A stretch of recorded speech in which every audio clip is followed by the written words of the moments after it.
سلام تماشابینان گرامی، خلاصه خبرهای مهم نهم ینور تاجیکستان را از پایگاه خبری بامداد برایتان پیشکش میکنیم.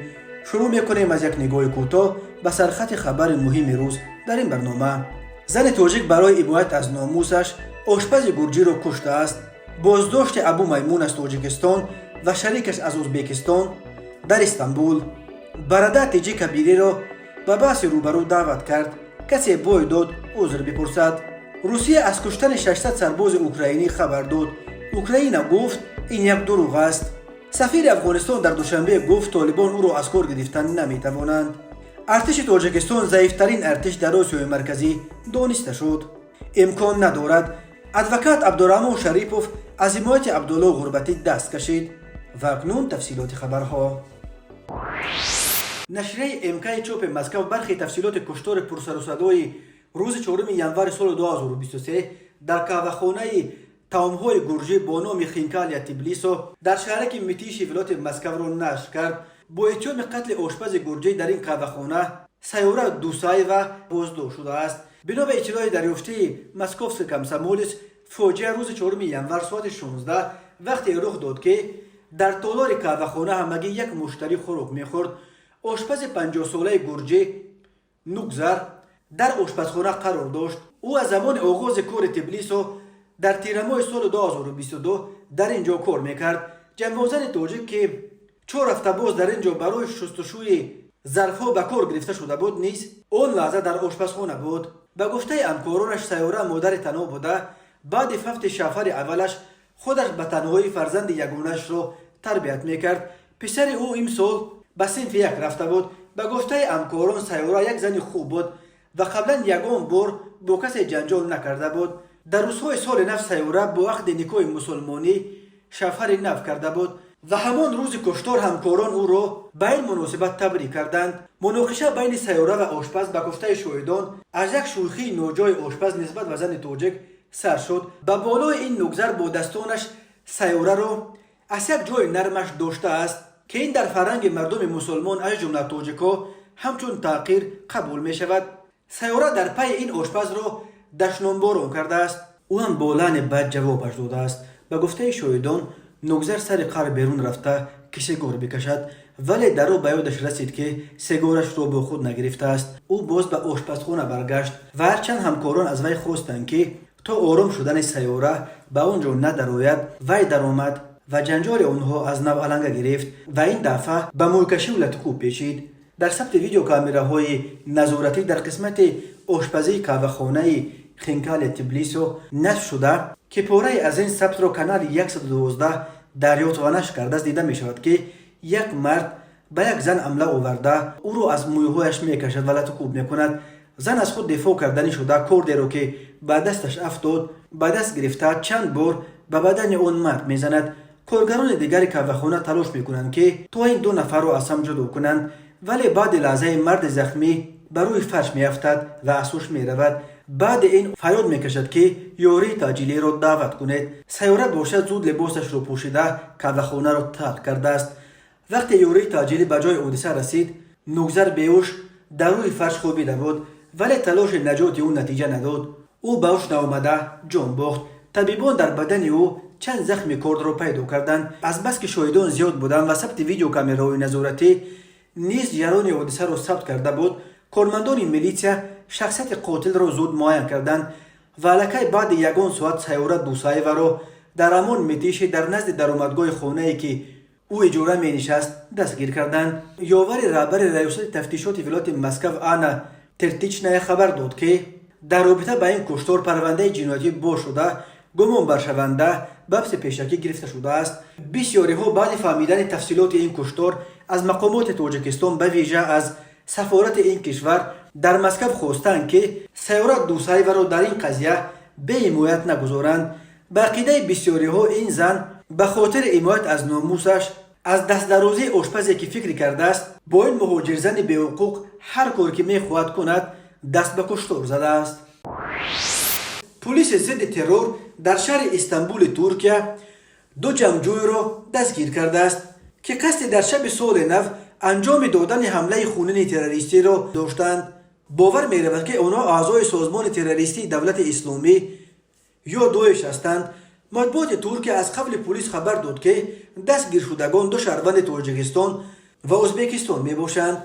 بنا به خبرها کارمندان پلیس ماشین آنها را شب 31 دکبر سال 2022 همگی چند ساعت پیش از رسیدن سال نو در حدود ناحیه بچکشهر دریافت کردند. جنگجویان تلاش کردند که از کارمندان پلیس فرار کنند، ولی در جریان تعقیب کارمندان پلیس توانستند به چرخهای ماشین جنگجویان چند تیر بزنند و آن را منو هر دو را دستگیر کنند. شهروند تاجیکستان در بین جنگجویان داعش با لقب ابو میمون معروف بوده است و به حبس گرفته شده است. نسبت شهروند ازبکستان روند اخراج از ترکیه را شروع کردند. درباره شخصیت ابو میمون تا این لحظه معلومات زیاد دسترس نیست. بنا به معلومات به دست آورده پلیس ترکیه، ابو میمون در ساختارهای داعش در افغانستان متخصص عاید به مواد ترکنده به شمار می رفته است. پلیس ترکیه می گوید این دو جنگجو از ساختارهای داعش در افغانستان دستور می گرفتند و قصد داشتند شب سال نو به یکی از مرکزهای تفریحی در شهر استانبول که معمولا برای تجلیل سال نو در آنجا مردم زیاد گرد می آیند با استفاده از مواد ترکنده حمله خونین تروریستی انجام میدهند. پلیس گفت طبق نقشه جنگجویان این حمله می بایست مانند حمله شب 1 ژانویه سال 2017 به یک مرکز تفریحی معروف استانبول میشد که 39 کشته به جا گذاشته بود. آن حمله را نیز از نام داعش یک جنگجوی زاده ازبکستان انجام داده بود. وقتهای آخر درباره دست داشتن جنگجویان زاده تاجیکستان در حمله‌های تروریستی از نام داعش در کشورهای گوناگون خبرهای زیادی به دست میرسند. در چند حمله به مسجدهای شیعه در افغانستان اسم جنگجویان تاجیک برده شد. همین طور سیاستمدار بازبرانگیز افغان گلبدین حکمتیار نیز سوءقصد به جانش در ماه دکبر را کار دست دو جنگجوی تاجیکستانی نامیده بود. همچنین مقامات ایرانی دو شهروند تاجیکستان را از عاملان حمله خونین ماه اکتبر به یک مزار مقدس شیعه در شهر شیراز نام بردند. در آن حمله 15 کس کشته شد. بلاگر تاجیک مظفر بابورحمتوف معروف با تخلص برادر تیجی روز 7 ژانویه سال 2023 با نشر یک ویدیو محیدین کبیری رهبر حزب در تاجیکستان ممنوع نهضت اسلامی را به بحث روبرو دعوت کرد. برادر تیجی در کانالش در یوتیوب که قریب 300,000 ابونچی دارد گفت این بحث بدون دشنام و تحقیر و فقط با دلیل ها باید صورت بگیرد. او اظهار داشت که در جریان بحث با کبیری اثبات خواهد کرد که آدمان حزب نهضت اسلامی قصد کشتن او را داشتند و حالا درباره‌اش هر گونه دروغ و تهمت پهن کرده ایستادند. برادر تیجی گفت اگر او در این بحث ناحق براید در پیش کبیری عذر خواهد پرسید، ولی اگر حق براید کبیری باید در نزد او و مردم برای رفتار آدمانش عذر بپرسد. محیدین کبیری هنوز به این دعوت برادر تیجی پاسخ نداده است. این قضیه به یک ماجرای ماه فوریه سال 2021 برمیگردد. برادر تیجی اون وقت در آلمان کار و زندگی میکرد. روز 12 فوریه سال 2021 در پی یک سفرش به تاجیکستان در کانالش ویدیویی را نشر کرده در آن از پیشرفت‌های دوشنبه در دوره شهرداری رستم امامعلی پسر کلانی پرزیدنت تاجیکستان امامعلی رحمان توصیف کرد و از جمله گفت دوشنبه چنون دیگر و مثل دوباره شده است که من حتی نشناختمش. سلیمان ارزویف برادر تیجی را برای این ستایش‌هایش دروغ نامید و گفت او مشکلات چون قشاقی مردم و پایمال شدن حقوق انسان را در تاجیکستان نادیده گرفته از پیشرفت‌های نبوده ستایش میکند. برادر تیجی از این به خشم آمده در کانالش سلیمان ارزویف را با لفظ زشت تشنام داد و شب 7 فوریه سال 2021 سلیمان ارزویف همراه با عبدالرحمن نولنو و 3 جوان تاجیک دیگر برای رزبار با برادر تیجی به محل زیست او شهر زوست آمدند. رزبار ساعت 1 شب 7 فوریه در نزد بنای بانک امانتگذاری در شهر زوست صورت گرفت و در ویدیوهای نشر شده دیده میشد که بچه‌های تاجیک با یکدیگر زن و زنی میکنند و صدای تیر هم شنیده می شود.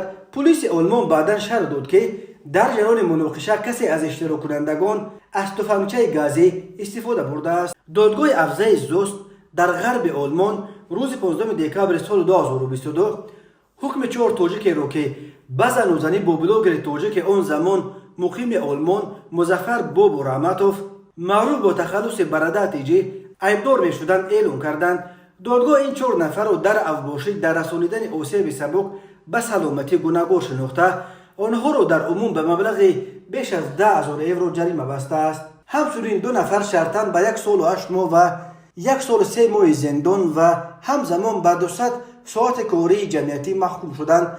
ولی دادگاه زوست 2 بلاگر منتقد تاجیک مقیم آلمان سلیمان ارزوی و شیرزاد محمدجانوف معروف با تخلص عبدالرحمن 00 را تنها جریمه بسته است.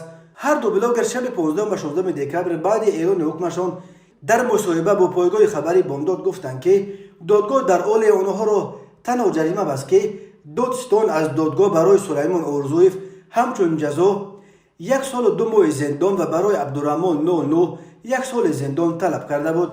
آنها از رسانه‌ای کردن نام 2 نفر محکوم شده خودداری کردند و گفتند آن 2 نفر یگان فعالیت سیاسی یا بلاگری ندارند و آن شب 7 فوریه سال 2021 تنها به خاطر همراهی و نمایش جوانمردی همراه آنها به خانه برادات جی به شهر زوست رفته بودند. سلیمان ارزوی و عبدالرحمن 00 خبر دادند که طرف دیگری بس برادر تیجی کلکه آلمان را ترک گفت به تاجیکستان برگشته است. در مرافعه اشتراک نداشت.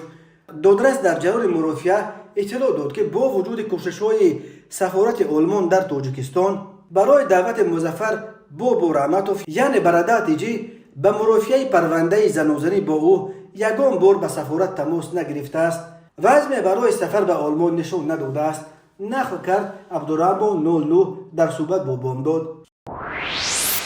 وزارت مدافع روسیه ادعا کرده است که با برگزاری عملیات جوابی انتقام حمله پرقربانی ارتش اوکراین را که شب سال نو سبب مرگ 10 سرباز روس شده بود گرفته است. سخنگوی وزارت مدافع روسیه جنرال لیتنانت ایگور کناشنکوف گفت که حمله شب 8 ژانویه سال 2023 بلا فاصله در دقیقه های اول پس از انجام آتش بس به مناسبت میلاد عیسی مسیح که پرزیدنت روسیه ولادیمیر پوتین اعلام کرده بود صورت گرفت.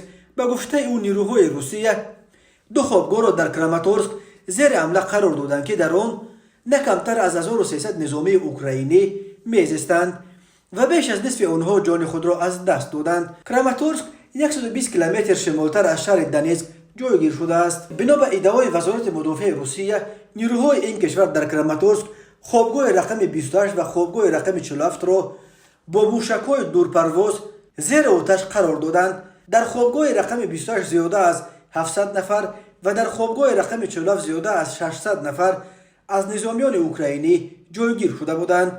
در همین حال سردار ماموریت حربی ولایت دونیتسک پاول کریلنکا در کانال خود در تلگرام عکس‌های را از جای حادثه نشر نمود که بنای یک مؤسسه تعلیمی، یک انشاءات صنعتی و یک توقفگاه کمی آسیب دیدند، ولی در جریان این عملیات روس‌ها کسی کشته و یا زخمی نیز نگردیده است. همچنین او قید نمود که از جانب روسیه در عموم 7 موشک شلیک کرده شد. این خبر را در وزارت مدافع اوکراین نیز شرح داده گفتند که این معلومات آنقدر بی‌اساس است که مثل معلومات پیشین آنها در مورد از بین بردن هیمارس است. وزارت مدافع روسیه ادعا کرده بود که 27 هیمارس را نابود کرده است، ولی اوکراین گفت در عموم امریکا به اوکراین مگه 20 هیمارس فرستاده بود. با این خبر نشر کرده وزارت مدافع روسیه خبرنگار حربی روس نیز باور نکرده عکس نشر کرده جانب اوکراین را گذاشته نوشتند که در کراماتورسک یگان نشانه از ضربه موشکی به بنا نیست و حتی بناها آسیب جدی هم ندیدند. در مورد عملیات جوابی ارتش روسیه به حمله نیروهای مسلح اوکراین در مکیف انستیتوت آموزش جنگ نیز ابراز نظر کرده نوشته است که از این خبر بر دروغ حمله موشکی ارتش روسیه بسیاری ها در روسیه ناراضی هستند. این پژوهشگاه می نویسد که شهروندان روسیه از آن ناراضی اند که از سبب بی‌اهمیتی و خنک نظری مسئولان مخصوصا فرماندهان صحرایی ارتش روسیه شماره زیاد سربازان خود را از دست می دهد. شب 31 دکبر به 1 ژانویه سال 2023 ارتش اوکراین در منطقه مکیفکا به بنای آموزشگاهی که در آن سربازان روسیه میزیستند حمله موشکی انجام داد. جانب اوکراین گفت در این عملیات نه کمتر از 400 نظامی روس، نزدیک 300 کس مجروح گردیدند. وزارت مدافع روسیه کشته شدن تنها 89 نفر را تصدیق کرد. بخش فارسی نشریه The Independent خبر داد که وزارت خارجه طالبان گنرال ظاهر اکبر سفیر افغانستان در دوشنبه را از مقام برکنار و به جای او محمد ظریفی اسراری سفیر نو حکومت طالبان در تاجیکستان تعیین کرده است. بنا به اطلاع این نشریه فرمان برکناری گنرال اکبر هنوز 27 نوامبر سال 2022 صادر شده. طالبان در برابر تعیین ظریف اسیر به مقام سفیر همچنین جاوید شوله و کبیری قاسم را نیز به حیث کنسول و اتشه در سفارت افغانستان در تاجیکستان تعیین کردند.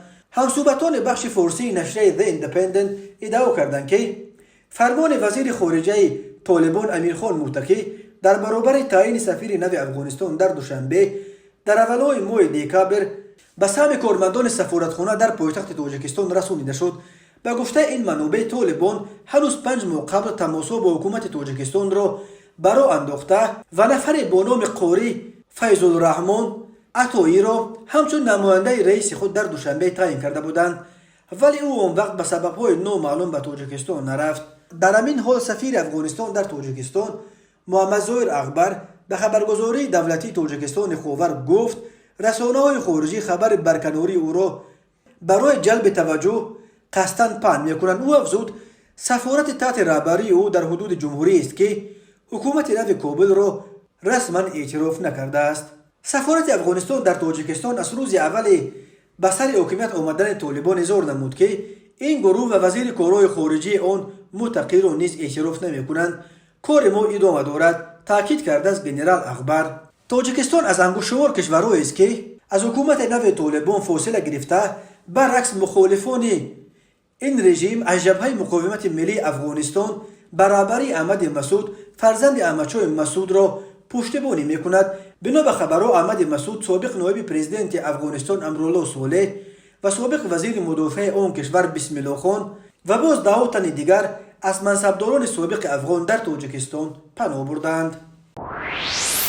ارتش تاجیکستان در رده‌بندی یا ریتینگ جهانی دولت‌ها از روی اقتدار نظامی در سال 2023 در بین 145 کشور جهانی جای 120 را گرفته است. قوه‌های مسلح تاجیکستان در عموم در بین کشورهای آسیای مرکزی از همه ضعیف‌ترین ارزیابی کردند، از جمله در مقایسه با ارتش قرقیزستان که جای 107 را به دست آورده از تاجیکستان 13 زینه بالاتر می‌ایستد. این رده‌بندی هر سال از جانب گلوبال فایر پاور، یک سازمان تحلیلی که مسائل مربوط به اقتدار نظامی کشورهای دنیا را پیگیری می‌کند ترتیب داده شده. متخصصان این تشکیلات اقتدار نظامی 145 کشور جهان را این دفعه تشخیص و بهاگذاری کردند. در عموم در رده‌بندی از روی 60 معیار مثل تعداد نظامیان، سطح تجهیزات تکنیکی، مبلغ گذاری، استفاده از فناوری‌های معاصر، امکانات متدی و تکنیکی، صفت آمادگی هیئت شخصی، تجربه ها در پیشبرد عملیات نظامی و غیره به نظر گرفته می شوند. در سال 2023 در این رده‌بندی جای اول را ارتش ایالات متحده آمریکا، جای دوم را روسیه و جای سوم را باشد چین گرفته است. 3 زینه آخرین را باشد مالدووا، بنین و بوتان اشغال کردند. از روی ریتینگ ارتش از همه قوی ترین در آسیای میانه ارتش ازبکستان است که در جای 62 در جهان قرار دارد. ارتش قزاقستان در این رده‌بندی همگی 1 زینه پایانتر از ازبکستان در جای 63، ارتش ترکمنستان در جای 82، ارتش قرقیزستان در جای 107 و ارتش تاجیکستان در جای 120 قرار گرفتند. ارتش تاجیکستان 23 فوریه سال 1993 پس از برد فرانت خلقی در سال یکم جنگ شهروندی و اساساً از حساب جنگاوران امین گروه مسلح تشکیل شده و هر سال 23 فوریه را در تاجیکستان همچون روز ارتش ملی جشن میگیرند. در مرکز پایتخت تاجیکستان شهر دوشنبه پراد حربی دایر می شود. لازم به ذکر است که تاجیکستان یگانه کشور شوروی سابق است که از تقسیم میراث ارتش شوروی چیزی گرفته نتوانست و ساختمان ارتشش را از صفر آغاز کرد. برای مقایسه به حساب تحلیلگران GFP بودجه حربی تاجیکستان $94 میلیون و از قرقیزستان 116 میلیون دلار و جمع نیروهای حربی تاجیکستان 16300 نفر، از قرقیزستان 21400 نفر بوده. تاجیکستان در اختیار خود 40 تانک و 36 بتر دارد و یگان BMP ندارد. قرقیزستان به نوبت خود 150 تانک، 55 بتر و 320 BMP داشته است. همین طور قوه‌های مسلح تاجیکستان 13 توپخانه و از قرقیزستان 123 توپخانه داشتند و اما در حالی که ارتش تاجیکستان 55 ماشین زیر پوش تیگر دارد، شماره چنین ماشین‌ها در ارتش قرقیزستان همگی 24 دانه بوده است. اقتدار نیروهای هوایی دو کشور از لحاظ شماره هواپیماها و چرخبالها تقریبا برابر بوده. به صورت عموم اقتدار اویات جنگی هر دو کشور خیلی ضعیف است و همگی با چند چرخبال و چند هواپیما محدود می شود، ولی در حالی که ارتش تاجیکستان تا حال یگان هواپیمای بی‌سرنشین ندارد، ارتش قرقیزستان الکی در اختیارش 3 چنین درون ترکی بیرقدار دارد.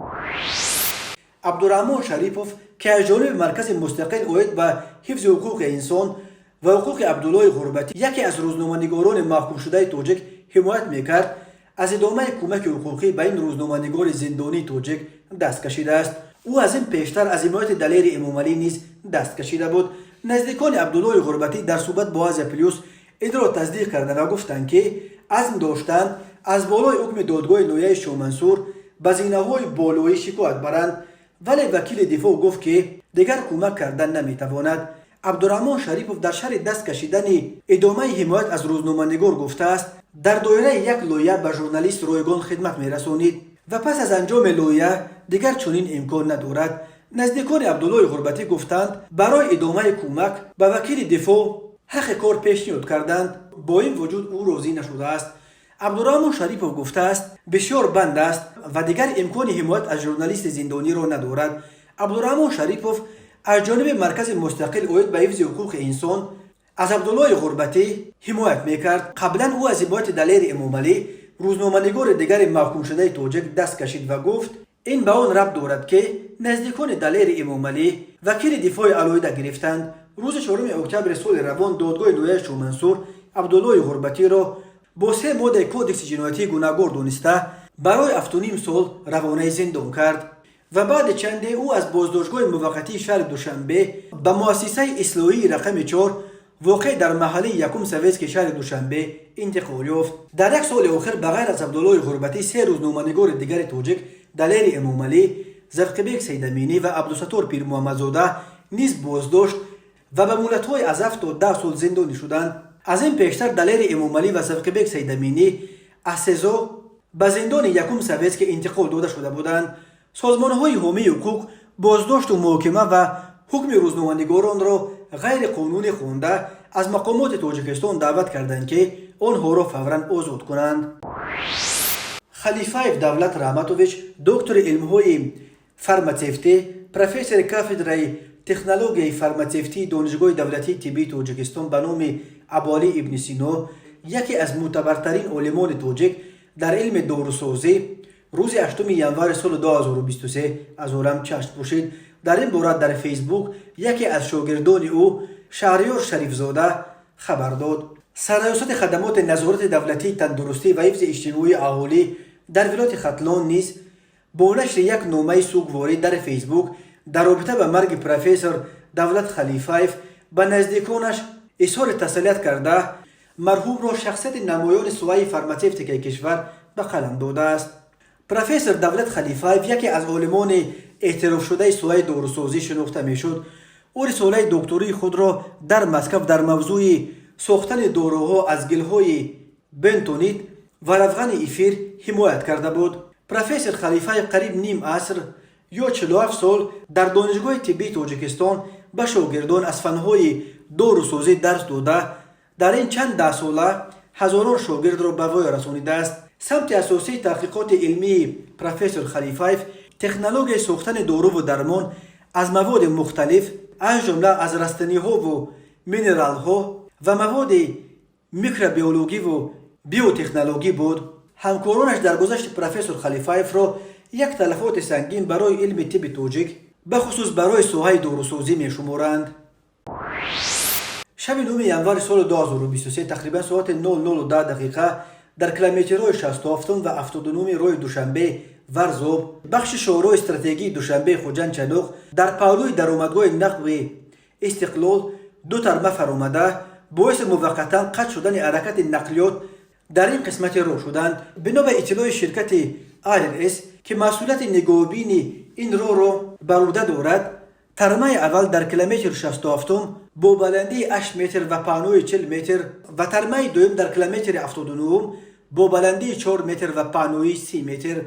خوشبختانه بر اثر این آفت‌ها کسی آسیب ندیده است و یگان واسطه نقلیات تخریب نشده است، ولی در پی فروریزی ترمه ها حرکت نقلیات را در این قسمت های شورا موقتا مسدود کردند. شرکت گفت با وجود آن که ترمه ها شبانه فرو ریختند و برفریزی شدید ادامه داشت، کارمندان IRS با جلب تکنیک‌های مخصوص توانستند اثرات ترمه ها را خیلی زود و سر وقت برطرف و راه را از توده‌های برف تازه کنند. شرکت الکی صبح 9 январ خبر داد که حرکت واسطه‌های نقلیات به استثنای فورها و ماشین‌های یدکدار توسط راه دوشنبه خوجند چنوق از سر گرفته شد.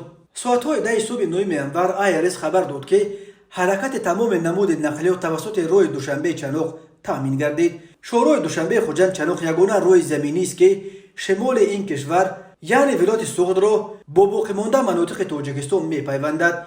باقی راه‌های زمینی از شمال تاجیکستان و دیگر مناطق این جمهوری توسط قلمرو ازبکستان همسایه می‌گذرند. به شعبه وزارت کارهای داخله در شهر باختر عریضه مرد 31 ساله ساکن شهر مذکور وارد گردیده است که 7 январ سال 2023 هنگام در تالار دلخوشی شهر باختر قرار داشتنش شخص نامعلوم به طریق پنهانی از جیبش تلفن موبیلی را دزدیده از جای حادثه غیب شده است. ضرر رسانیده شده 4160 سامانی را تشکیل می‌دهد. هنگام گذراندن چاره‌بینی‌های اپراتیوی جستجویی از جانب کارمندان میلیسیا، جوانزن 21 ساله ساکن ناحیه کوشانیان همچون گمانبر در صادر نمودن جنایت دزدی دستگیر کرده شد. از روی این حادثه تفتیشات ادامه دارد. به شعبه وزارت کارهای داخله در ناحیه شهرتوز عریضه زن 36 ساله ساکن ناحیه مذکور وارد گردید که 7 январ سال 2023 شخص نامعلوم با طریق پنهانی به خانه استقامتیش درآمده از داخل صندوق آوانین 2000 سامانی و جواهرات گوناگون طلایی را دزدیده از جای حادثه غیب شده است. ضرر رسانیده شده 9600 سامانی را تشکیل می‌دهد. هنگام گذراندن چاره‌بینی‌های اپراتیوی جستجویی از جانب کارمندان میلیسیا، مرد 36 ساله ساکن شهر توز همچون گمانبر در صادر نمودن جنایت دزدی دستگیر گردیده از روی این حادثه تفتیشات ادامه دارد. به شعبه وزارت کارهای داخله دو در ناحیه سینو با عریضه مرد 53 ساله ساکن شهر وحدت مراجعت نموده است که 2 ماه سال 2022 مرد 39 ساله ساکن کوچه بورباد شهر دوشنبه که پیش با ماده 247 کد جنایتی جمهوری تاجیکستان سوق شده است، با روی فریب به باوریش در اومده از او یک عدد اکسواتور تمغه کاسیو سال براریشش 2000 را گرفته با دیگر کس به مبلغ $12,000 امریکایی به گرفت گذاشته مبلغ گرفته‌اش را به منفعت شخصیش صرف نموده است. از روی این حادثه تفتیشات ادامه دارد. در کشور افریقایی سودان جنوبی 6 روزنامه‌نگار را در رابطه با پخش کردن ویدیوی شوشیدن پرزیدنت این کشور سالوادور کیر در مراسم رسمی بازداشت کردند. در این باره روز 9 январ سال 2023 خبرگزاری ریترز با تکیه به اتحادیه ملی روزنامه‌نگاران سودان جنوبی خبر می‌دهد. در ثبت ویدیویی که به شبکه‌های اجتماعی راه یافته است دیده می‌شود که پرزیدنت 71 ساله سودان جنوبی در جریان مراسم به استفاده دادن یک راه نو در لحظه‌هایی که سرود ملی کشورش صدا میداد در جای ایستش در مزار هم و در احاطه منصبداران بلند مقام این کشور راست ایستاده در اظهارش ترک کرد. این حادثه 15 دکبر سال 2022 رخ داده بود. به گفته همصحبت ریترز این قطعه گزارش به تلویزیون‌های دولتی راه نیافته بود، ولی چگونه به شبکه‌های اجتماعی راه یافته است.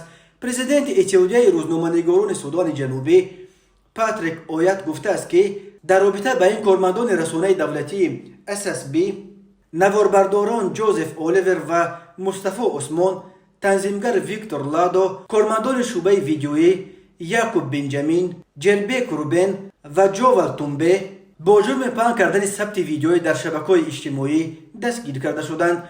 جمهوری سودان جنوبی در قاره افریقا جایگیر شده، پایتختش شهر جوبه است. این کشور استقلالیت دولتی خود را 9 ایول سال 2011 از سودان به دست آورده بود و از زمان صاحب استقلالی این کشور تا به حال پرزیدنت این کشور سالوادور کیر است. سالهای آخر بارها رسانه‌های داخلی سودان جنوبی خبر می‌دهند که وضع سلامتی کیر خوب نیست و زمان انتخاب پرزیدنت نو فرا رسیده است، ولی منصبداران بلندپایه این کشور تا کنون قطعاً بیماری پرزیدنت را انکار کرده همه گونه خبرها در رابطه با وضع سلامتی کیر را سفسده می‌خواندند.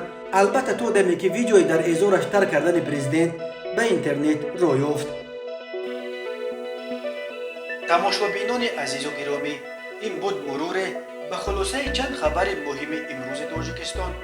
خبر و گزارش‌های بیشتر از تاجیکستان و درباره تاجیکستان و اطراف آن را در سامانه پایگاه خبری بامداد در این نشانه پیگیری نمایید: www.bomdad.com. خوش باشید.